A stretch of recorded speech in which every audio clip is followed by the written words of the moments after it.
के पवित्र चरणों से इस भूमि को पवित्र किया। दास के घर पर चलकर कुछ जलपान कीजिए और मुझ पर एहसान कीजिए। इस अतिथि भाव के लिए मैं आपका शुक्रगुजार हूं, परंतु बस्ती में कदम रखने से मैं बिल्कुल मजबूर हूं। मुझे आश्चर्य है कि आपने ऐसा भेष क्यों बनाया है। पिताजी ने 14 वर्ष तक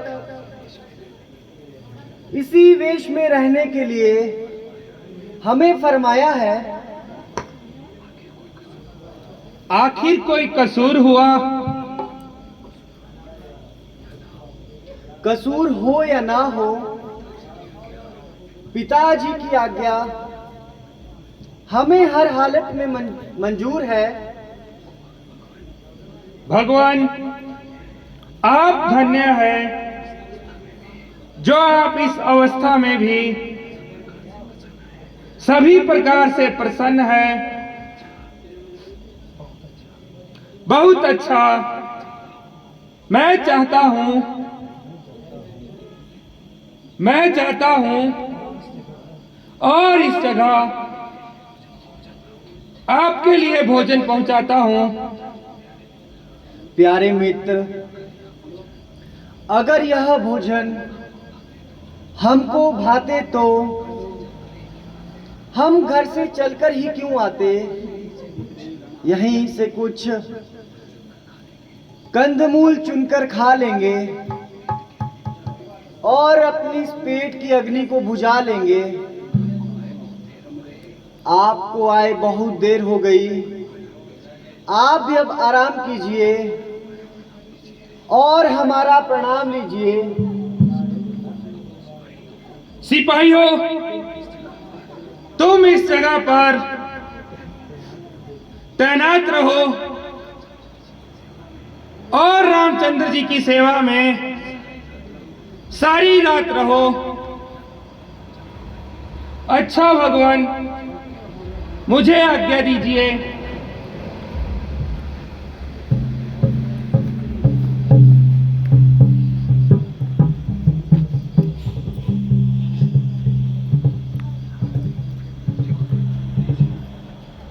मंत्री जी,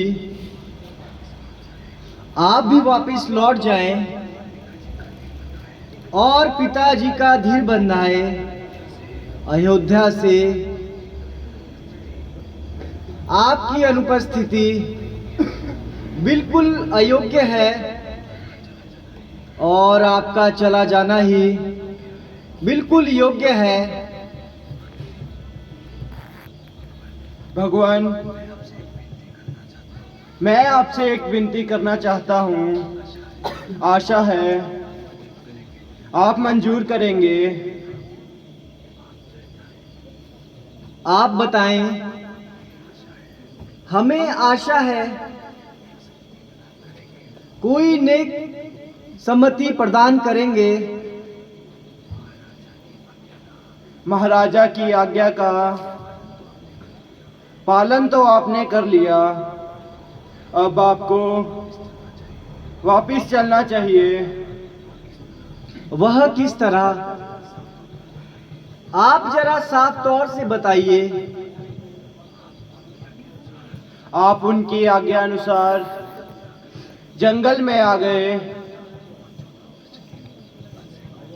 और 14 वर्ष के अरसे को आप बीच में ही खा गए। यदि 14 वर्ष पूरे ना भी हुए तो हमारे ख्याल में कुछ हर्ज नहीं। आपको इस वहम का कोई मर्ज तो नहीं? आपको अधिक हट नहीं करनी चाहिए। मंत्री जी, अगर यही शब्द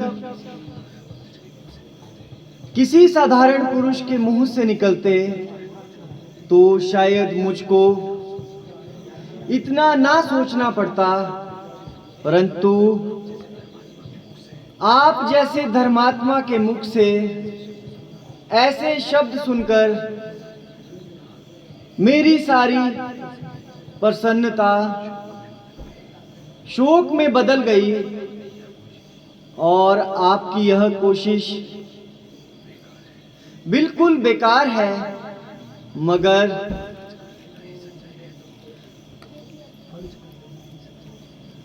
फर्ज कर लेना ही सच यही है तो आप भी फर्ज कर लीजिए कि रामचंद्र अयोध्या में मौजूद है, वरना जब तक दम में दम है, बिना 14 वर्ष समाप्त किए मुझे अयोध्या में कदम रखना एक सख्त कसम है। तो मेरे लिए कोई उपाय बताइए। आप बड़ी खुशी से अयोध्या को तशरीफ ले जाइए। मगर महाराज का तो यह हुक्म था कि उनको साथ लेकर आना। आप स्वयं समझदार हैं। आप हर तरह से उनकी धीर बंधाना और हर एक काम को बड़ी योग्यता से निभाना। इस वक्त तक तो उन्हें कुछ उम्मीद भी है, मगर मेरे जाने से उनका दुख और भी बढ़ जाएगा। नहीं, बल्कि आपके ना जाने से उनको बहुत कलेश होगा। अच्छा महाराज, जैसा आपको उचित लगे मुझे आज्ञा दीजिए। मैं अयोध्या की तरफ रवाना होता हूँ। प्रणाम।